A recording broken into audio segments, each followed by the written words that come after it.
गुरु प्यारी साथ संगत जी, राधा स्वामी जी। संगत जी, आज जो हम आपको साखी सुनाने जा रहे हैं वह एक ट्रैफिक सेवादार की साखी है।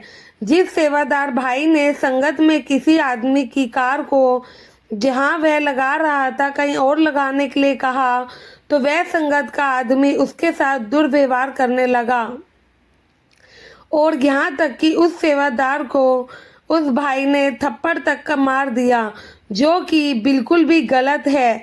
जैसा कि हमने ये सारी घटनाएं पहले भी देखी हैं। हाल फिलहाल में जब बाबा जी ने डेरे में भंडारा किया था तब भी सेवादार संगत ने सेवादारों के साथ दुर्व्यवहार किया था। जैसा कि सेवादार हमारे कोई नौकर नहीं है, वह तो कुल मालिक की सेवा में लगते हैं और हम जैसे लोगों की सेवा करते हैं, तो ये चीज़ बिल्कुल गलत है। हम लोग भी देखते हैं कि कई संगत सेवादारों के साथ ऐसे दुर्व्यवहार करते हैं जैसे कि वो हमारे नौकर हो, जो कि बिल्कुल ही गलत है। जिस भाई ने सेवादार को थप्पड़ मारा उस थप्पड़ का निशाना सीधा बाबा जी के गाल पर लगा। आइए सुनिए इस साखी में। एक बार सेवादार ब्यास में ट्रैफिक की सेवा के लिए सत्संग घर से सेवा में गया। उसकी 5 नंबर गेट पर सेवा थी। जो संगत अपनी कारों में आ रही थी उस सेवादार की सेवा उन कारों को सलीके से लगवाने की थी। गाड़ियां साथ साथ खड़ी होंगी तो ज़्यादा गाड़ियां आ पाएंगी, अगर दूर दूर होंगी तो कम गाड़ियां आएंगी और जिससे कि स्पेस भर जाएगा। वह सेवादार बड़े ही प्यार से अपनी सेवा कर रहा था। डेरे में आने वाली गाड़ियों को सलीके से लगवा रहा था। सारी संगत आराम से उस सेवादार का कहना मान रही थी। बाबा जी भी कहते हैं, जो तुम्हारे गले में बैच है तुम नहीं जानते कि उसकी क्या ताकत है।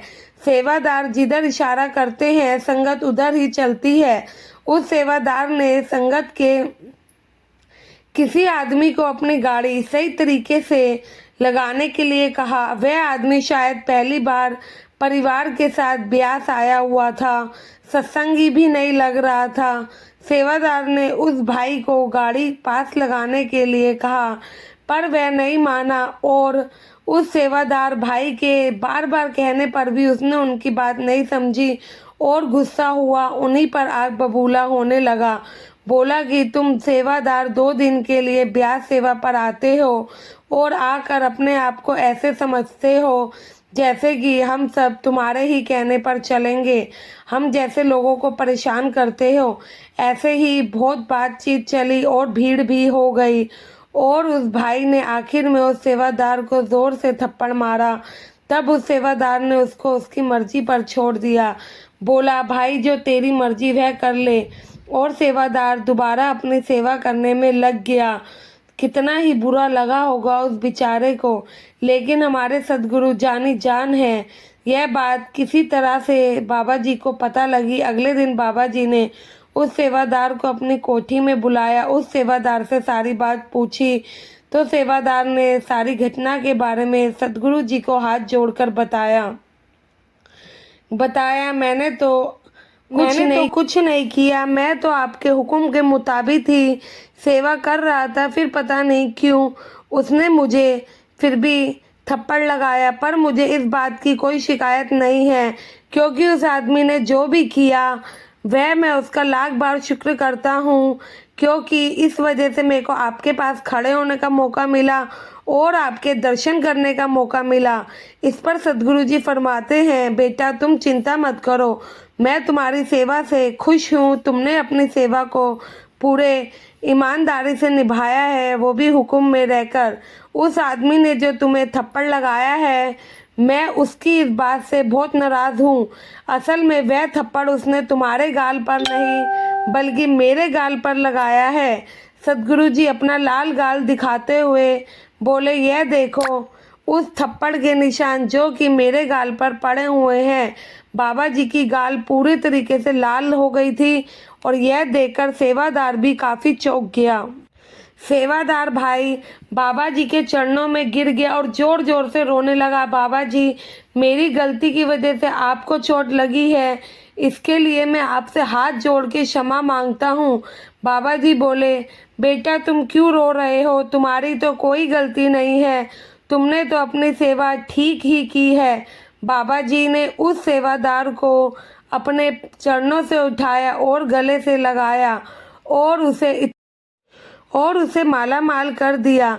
विचार करने वाली बात तो ये है, हजूर महाराज चरण सिंह जी भी यही कहा करते थे, जहाँ पर मेरा सेवादार खड़ा है समझो वहाँ पर मैं खुद खड़ा हूँ।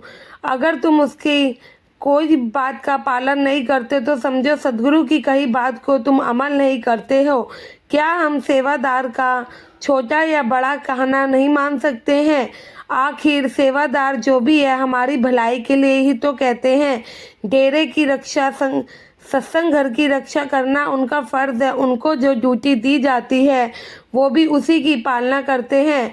जो बात सेवादार कह रहे हैं असल में बाबा जी ही उनके माध्यम से हमें कहना चाहते हैं, क्योंकि सेवादारों पर सदगुरु जी की बहुत दया मेहर होती है, इसलिए उन्हें सेवा के लिए चुना जाता है। अगर सेवादारों को हम बाबा जी का हुक्म समझेंगे तभी तो सदगुरु जी भी तो हमें समझेंगे। हमेशा सेवादारों की हमें बात माननी चाहिए, तभी आप एक अच्छे सत्संगी कहला सकते हैं, क्योंकि सेवादार जो भी करते हैं गुरु के हुक्म से ही करते हैं। उनको खुद कुछ नहीं पता होता कि कहाँ पर सेवा करनी है और कहाँ पर नहीं, कौन सी सेवा करनी है कौन सी नहीं। बाबा जी सब जानी जान है। बाबा जी के बड़े बड़े इंचार्ज या जत्थेदारों के साथ ही मीटिंग लेकर फरमाते हैं कि किसको कहाँ पर सेवा देनी है, लेकिन हम उनके साथ ऐसा दुर्व्यवहार करके अपने सदगुरु के साथ दुर्व्यवहार कर रहे हैं। संगत जी, आशा है ये साखी और इस माध्यम से आप भी समझेंगे। अगर आप भी ऐसा करते हुए किसी को भी देखे तो उन्हें तुरंत जाके रोकिए, क्योंकि सेवादार हमारी रक्षा के लिए हैं। अगर उनके साथ कुछ गलत होता है तो हमारा भी फ़र्ज़ है कि हम उनके लिए खड़े हों। आशा है आपको ये वीडियो अच्छी लगी होगी, तो कमेंट में राधा स्वामी लिख के चैनल को सब्सक्राइब करके चैनल का हिस्सा ज़रूर बनिएगा जी। गुरु प्यारी साथ संगत जी, आप सभी को राधा स्वामी जी।